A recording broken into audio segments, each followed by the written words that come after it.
Hey Dean, what's up? Uh, what was that?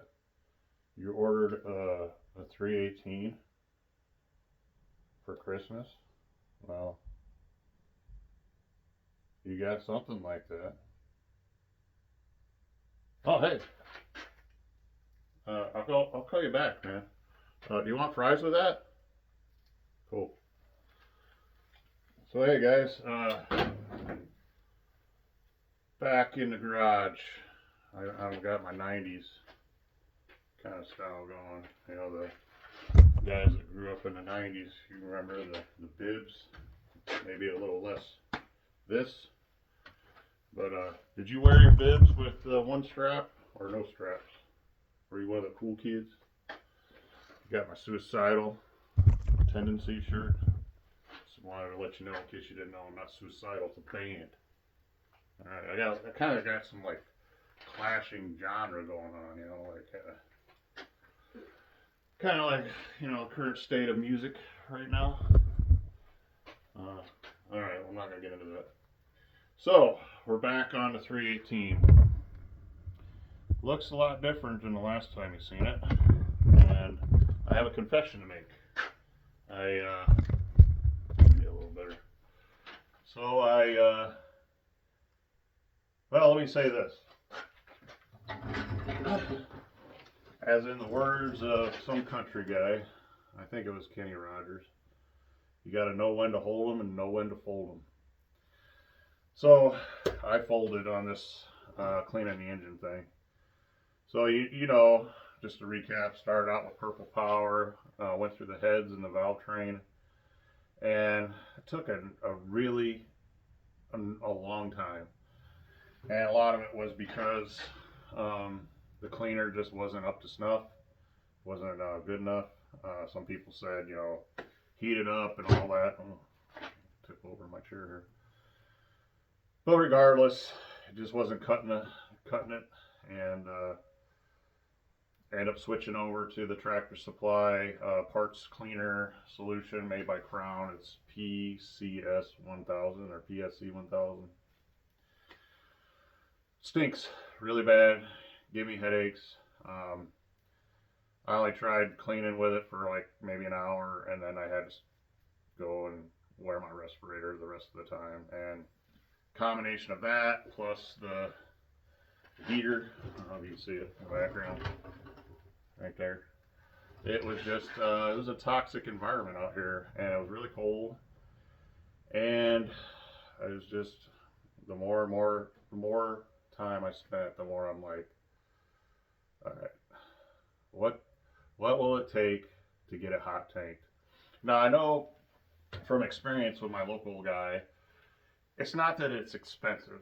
Like he does like flat rate, so you could do the whole engine, all the hardware, everything for a flat rate. The thing is time.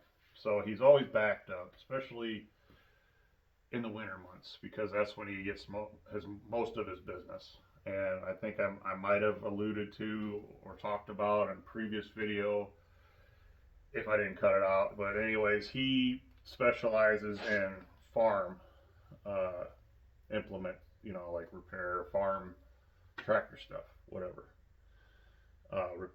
Just machine shop geared towards that. So he doesn't do a lot of high performance stuff. He doesn't have like torque plates and that sort of thing. I think he said he does have like a torque plate for like a 350 shed, because that's what most people like, what he did the most of, I guess.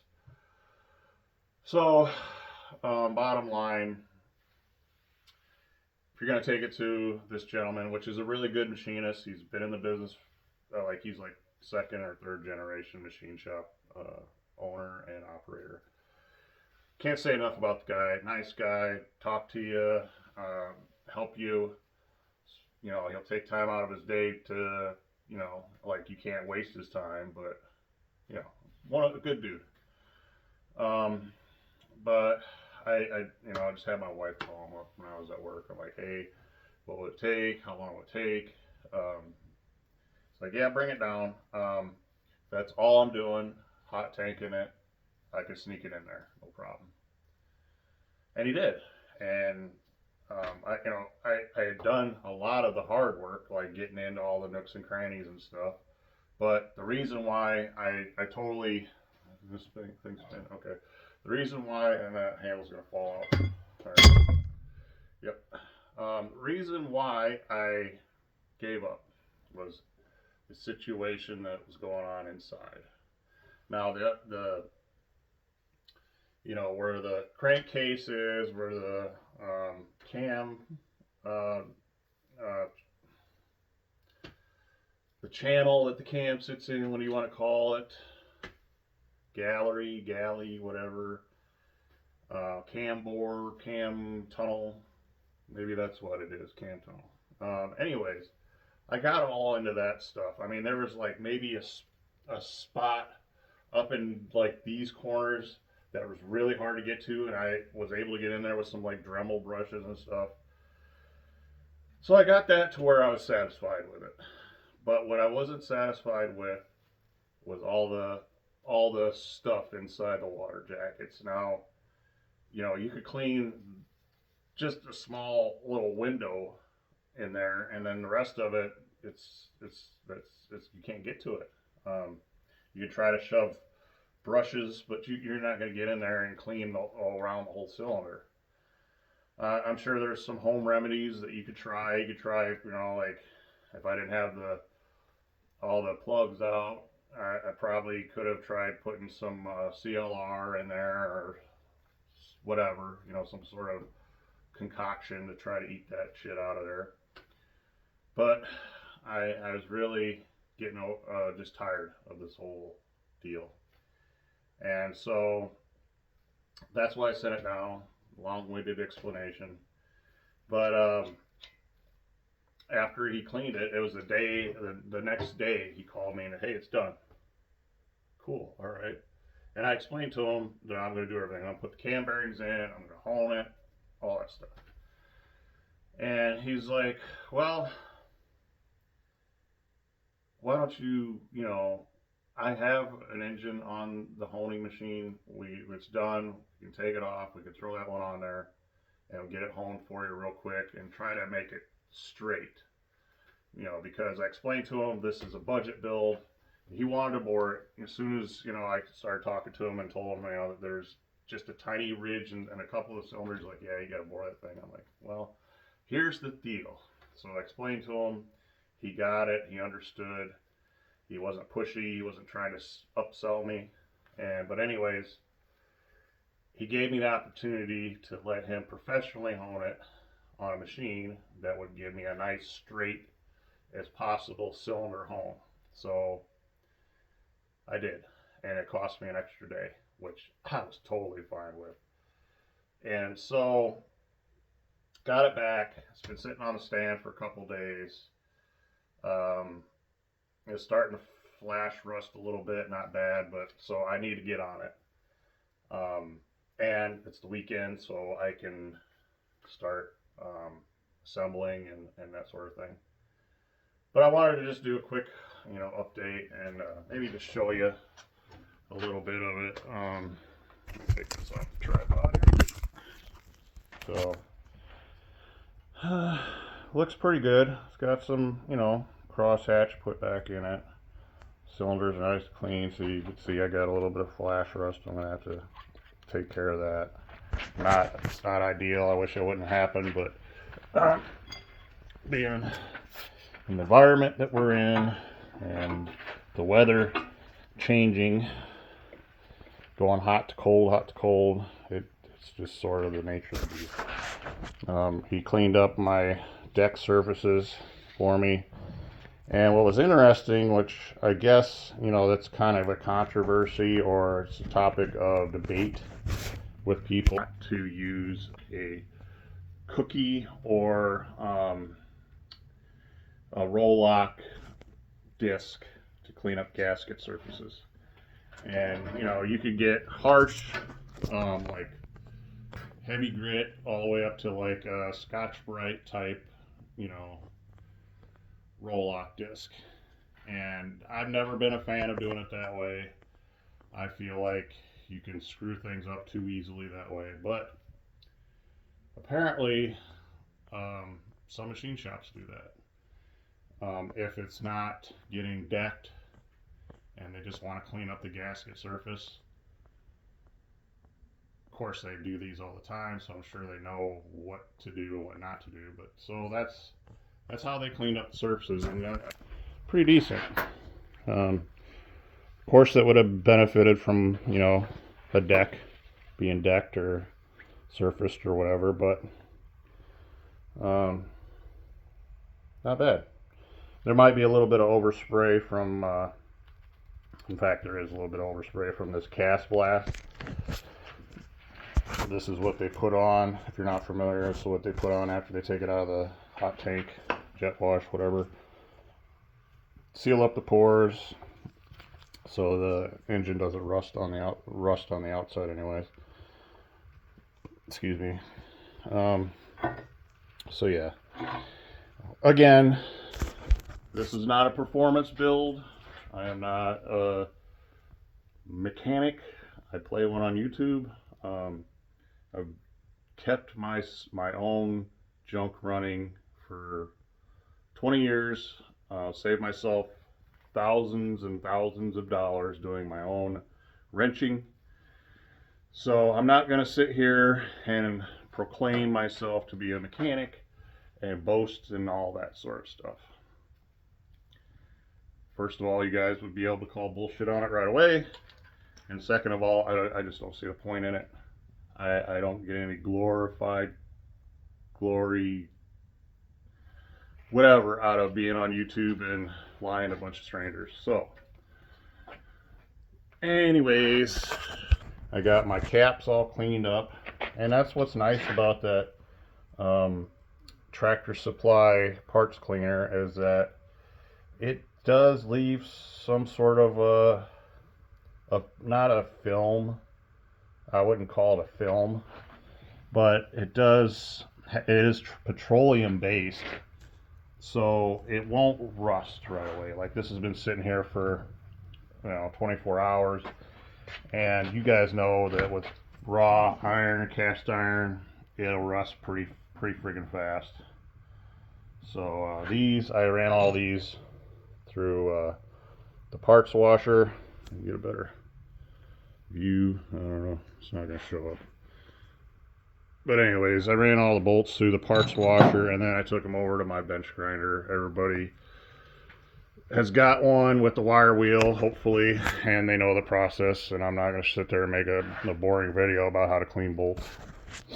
So anyways, these are done. Got the crank soaking in the parts washer. I just threw it in there for overnight.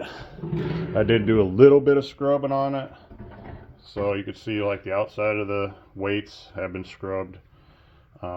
Not gonna probably do much more than just clean this up. I don't think I'm gonna polish it, because like I said, this thing's starting to flash rust, and I want to get it back together. And well, I'm about over this whole build as it is. Still got the cam. Check out the new stool I got for Christmas. Yeah, look, a squirrel. All right, so still got to clean up the cam. It's grimy, but all the lobes look good. And and honestly, leaving stuff grimy like this is just, it's free rust prevention if you're not going to get to it right away. So yeah, it's embarrassing to have a bunch of dirty crap laying around, but it's not rusting. Yeah, check out my heater hose. Oh, so getting to, just on another tangent, I got all this stuff here. I got a bunch of stuff. Sorry. I got a bunch of stuff from Advanced Auto, local to me. I guess they're closing a bunch of, stores or something. So I got these spark plugs. I don't know what they originally go for, but they were like 68 cents. And I got that heater hose for I don't know, like 30 cents a foot or something. So I got like 20 feet for like, I don't know the math. I think I got 20 feet for like $3 or $4 or something. So whatever that comes down to. Bunch of oil filters. They were $1 a piece. I got a bunch of synthetic oil. Um, just, I try to get parts, but they were just, it was whatever they had in the store, whatever they had on their shelves. Once it was gone, the store was closed. So it was packed. You couldn't call and order anything on the phone or anything. Like, you had come in, they were just jam packed. There was guys going through the line like 8 times. We went through the line 6 times, me and my wife and my son. So stocked up on stuff from Advanced Auto. Anyways, getting back to it. Boy, I'm just all over the place in this video. But it's going to get painted blue, just like the heads. And we're going to build it back to stock. We're going to put the cam back in it. We're going to put the lifters back in it. We're going to put the crank back in it. And those heads that I rebuilt, those are going to get put back on it. And it's going to get appropriately placed. The appropriately placed intake manifold is going to go back on it. It's the EFI intake. And what's interesting, roller cam, I know this video is going on for a long time and people mostly tuned out by now, but it's the roller block 318. And what's interesting, and you can kind of see the evolution of how we went from standard to metric, everything on the block and the heads are still standard. Like, even the intake bolts are still standard. The intake manifold, but everything else, like everything fuel injected, like all these kind of bolts, all metric. So it's like they just took everything that they were adding on to the block and made that shit metric. So you got a nice mismatch or a mashup of standard and metric bolts. So, and I kind of remember, back in those days, I was probably 10, and I remember my old man cussing because he only had like a small set of metric tools and everything else was standard. He's like, if you were there, some of the stuff that was said, but kind of brings me back and reminds me of my dad cussing these things out when he was working on them. So, all right, I'm gonna get back to work. This is kind of where I'm at, and let you know that I'm still here and I'm still gonna be making videos as I can, and when I have something to make a video about. I'm not gonna sit there and make a video every day of just random crap. I mean, I have done that, and I might still do that, but I'm not trying to do that to keep you entertained or keep you watching. But I think I got some interesting content coming up, some interesting cars. Hopefully when I get done with this build, I can get back to the 440, finish that up. All it really needs is the push rods. I need to measure for the push rod length, button that all up, and slap it in the car, maybe go through the trans. I don't know about rebuilding it, but I definitely think I need to reseal it, put new seals in it. And hopefully get this on the road. And it's gonna be first time that it's gonna go down the road under its own power, other than when I started it up like 13 years ago and just turned around in the driveway with that cracked block. This will be the first time that it's gone down the road and it's under its own power since 1995, I think. It's in 94 or 95. So very excited for that. Hope you stay tuned. and are excited for that too. It's not going to be done. It's not going to be restored perfect. It's not going to be 100% done. It's going to be a rolling project, but hopefully on the nicer side of a rolling project versus this one where it's got a fender off of a different cornet and it's got rust in the quarters and it needs a full trunk pan and the interior needs to be redone. This one here will hopefully be a nicer rolling project. There is a little bit of body work on the passenger side door that needs to be addressed. There was hardly any rust. I just had to put a couple patch panels in the floor and redid the interior, so it should be a nice rolling project. And hope you stay tuned for that. And I'm running out of stuff to say, so take care, Merry Christmas, Happy New Year, and hopefully everybody enjoys life. All right, thanks for watching, and rockin' Mopar.